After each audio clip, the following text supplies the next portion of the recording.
Last question. Namaste, sir. My name is Shivam Dave.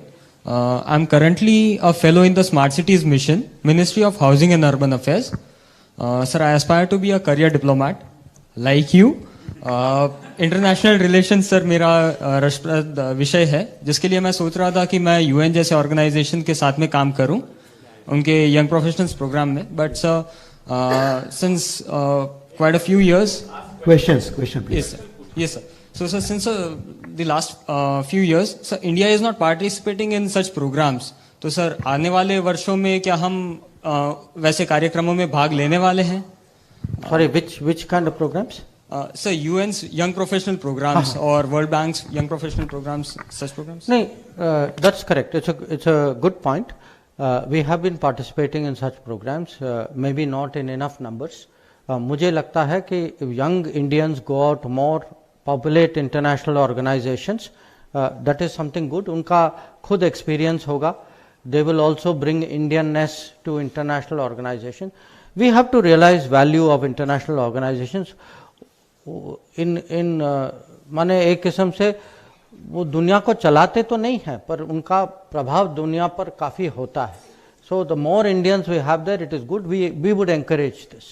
So don't only think of becoming diplomat in India. Seriously, अगर आपको लगता है you have a chance to actually also go on the world stage professionally, it is a very good thing. You will be serving your country by doing that.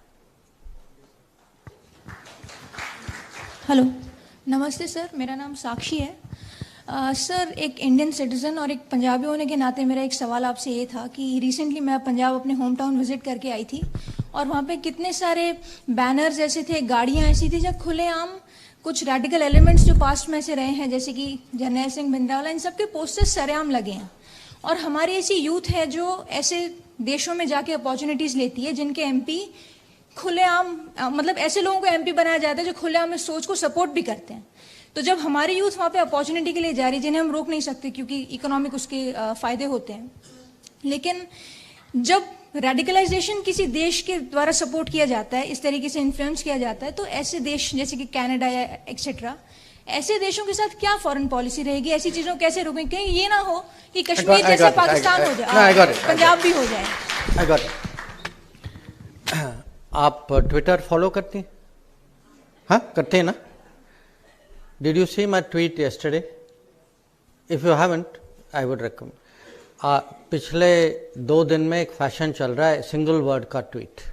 हाँ, तो मुझे लगा कल कि मैं भी एक सिंगल वर्ड ट्वीट कर लूँ, तो मैंने एक वर्ड ट्वीट किया, एकता. मैंने ट्वीट किया क्योंकि मैं स्टैचू ऑफ यूनिटी पर था. तो मुझे लगा इन आवर कंट्री एकता is very important, and that is why statue of unity is very important. और most often when I come to Gujarat, I come there because a lot of my work is associated with that. And ये देखिए, again मैंने कहा ना कि world is very competitive place. अगर हमारे यहाँ आपस में कोई डिविजन्स हो, ये लैंग्वेज के हो सकते हैं, धर्म के हो सकते हैं, एथनिसिटी, जो भी हो, दुनिया में ऐसी ताकतें होंगी जो उसका फ़ायदा उठाना चाहेंगे और पहले उठा भी चुके हैं. माने अवध में जब आए थे वो ऐसे ही आए थे, वो माने बट कहीं ना कहीं उनको 2 लोग लड़े, वो बीच में घुस गए, किसी का फ़ायदा उठाए और उन्होंने अपना काम कर लिया. So it is very important for us at home Ekta. और जो आप कह रहे हैं, अगर बाहर की पॉलिटिक्स या बाहर की सरकारें जो भी हैं, अगर वो ऐसा कुछ करें जो हमें नुकसान पहुंचाता है, we should first of all have the courage to call it out कि ये नहीं, हमें बर्दाश्त नहीं करना चाहिए, ना चुप रहना चाहिए. So if they do something which affects us, if we can take a position on oil for the common citizen, 100% we can take a position on national unity of the country, and we are doing it. That also I will tell you. I mean, some time ago I had because आपने specific एक reference लिया, I will tell you very frankly, some time ago I had conversation with my Canadian counterpart and I told very frankly, देखिए आपको vote bank politics अपने यहाँ करना तो कर लीजिए, वहां बैठ के मेरे यहाँ नहीं करिए, this I will not accept. So you know, I will envy the person who is foreign minister in 2047. But I will tell you one thing, to be foreign minister of Narendra Modi government is also a great strength. And there are core beliefs, there is confidence, there is a attitude. And I think the world is recognizing that. नमस्ते sir, मैं प्रीति Sharma central university Gujarat से. मेरा सवाल ये है कि 2047 में हम भारत के अंतर्राष्ट्रीय संबंधों को किस रूप में देखते हैं, क्योंकि विदेश नीति तो नित बदलती रहती है, उसका हम भविष्य नहीं सोच सकते अभी, लेकिन अंतर्राष्ट्रीय संबंध क्या हम एक गांव से अंतर्राष्ट्रीय संबंधों को जोड़ेंगे या फिर हमारे भारतीय ज्ञान परंपरा के साथ हम अंतर्राष्ट्रीय संबंधों को जोड़ेंगे या कुछ और स्वरूप होगा? देखिए, इसका कोई संक्षिप्त में तो मैं उत्तर नहीं दे सकता, क्योंकि 2047 में देश कहाँ होगा आपकी कल्पना है, मेरी भी है, सबकी आशाएं भी हैं, पर आप थोड़ा इस पे सोचें कि हम तो अगले 25 साल में 100% थर्ड लार्जेस्ट इकोनॉमी तो होंगे, तो 20 से 5 नहीं, कम से कम थर्ड लार्जेस्ट इकोनॉमी होंगे. हाँ, ओके. तो और फिर आप ये भी देखिए, टेक्नोलॉजी को देखिए कि टेक्नोलॉजी के लिए अब हर चीज़ टेक्नोलॉजी पे चलती.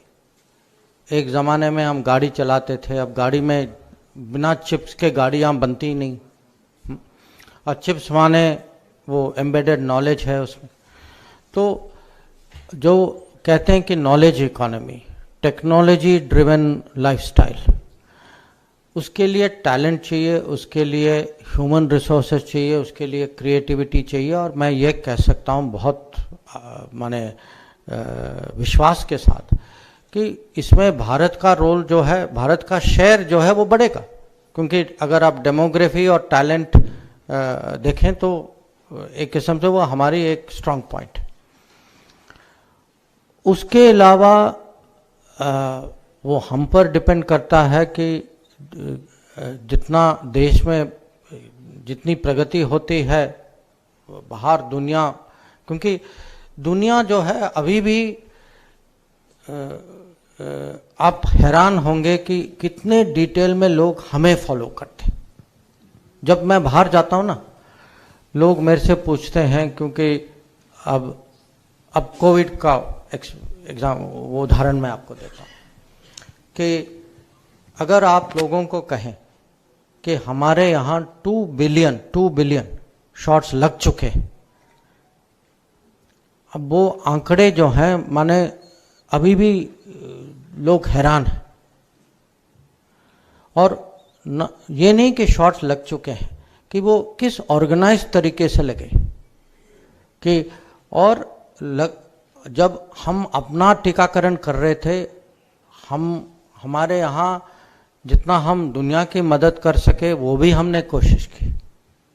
और शुरू से जो उसकी ऑर्गेनाइजेशन जो थी शुरू से, और सर्टिफिकेशन जो थी वो डिजिटल था.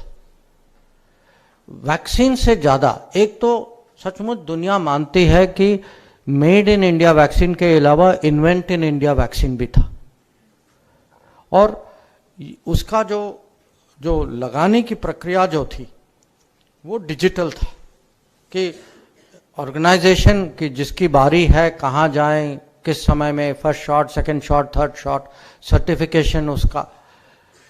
क्योंकि विकसित देश भी उनके डिलीवरी में वो बना तो पाए या हम खरीद पाए, पर उसको शॉट इन द आर्म जो है वो इतना आसान नहीं था, और उसकी जो सर्टिफिकेशन जो करनी थी वो तो और भी मुश्किल था.